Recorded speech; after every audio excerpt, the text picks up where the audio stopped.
for today's video guys, tuturuan ko kayo kung paano magbayad ng violation sa MMDA gamit ang GCash.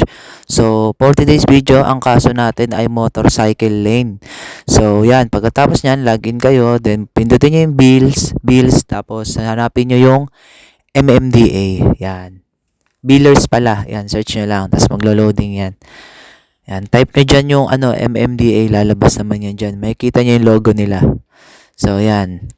Yung penalty ko is 500 pesos. Bali yung amount dyan, may kita dyan sa resibo. Ayan o, yung tinuro ko. Yan, 500 pesos yung penalty ko. So, lagay mo lang yung ticket number. 11 digits yan. So, saan naman yan may kita? Doon naman yan may kita sa may upper right ng ticket mo sa dulo, sa taas. Yan, tuturo ko yan sa screenshot, mag-a-appear yan. Yan, 11 yan. Isama mo yan lahat, 11 digits yan. Kasama yung letra. Syempre, pangalan mo. Then yan, traffic violation mo.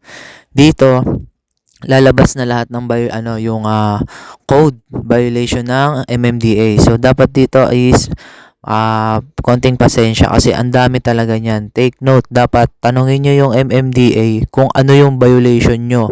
Kasi kung hindi nyo alam, hindi nyo makikita dyan agad-agad at mahihirapan kayo. Kung code lang yung titignan nyo, kailangan tanungin nyo, huwag kayong mahiya.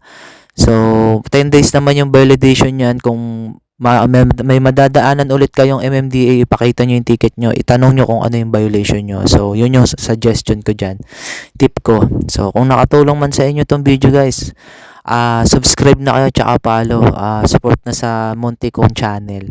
So, yan, tulad yan, yung nakikita nyo, diba? Konting pasensya lang kasi ang dami talaga nyan. Kung hindi nyo alam yung hahanapin nyo dyan kasi baka magkamali lang kayo at hindi mag-a-appear sa kanila yung bayad nyo kasi mali yung violation na in-input nyo. So, importante yon. Okay? So, yan. Nakita na yung violation ko. So, yan. Titignan nyo. Bibilugan ko yan. So, sa Commonwealth ako natikitan. Wala pang 500 meters. Nag-change lane na ako. So, mali yon. So, yan. Kailangan after 500 meters tsaka kayo mag-change lane. So, yan. I-click nyo lang yung additional piece para wala na, hindi na kayo bumalik-balik mag-fill up kasi automatic naman yun eh. So, not bad, diba? Syempre, yan na yung binabayaran nyo, yung convenience fee. So, malit, na siya, sobrang worth it naman na yan kung may 30 pesos na service fee kasi kumbaga, kung pupunta ka pa sa City Hall, diba? Sobrang layo. So, convenient na to.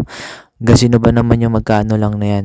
Tapos yan, syempre yung email nyo, ang purpose nyan para may duplicate kayo kasi dyan magsasend yung resibo ng MMDA. Okay? Para may pruweba kayo if ever hindi mag-appear sa nila, office nila. So yan, confirm nyo lang.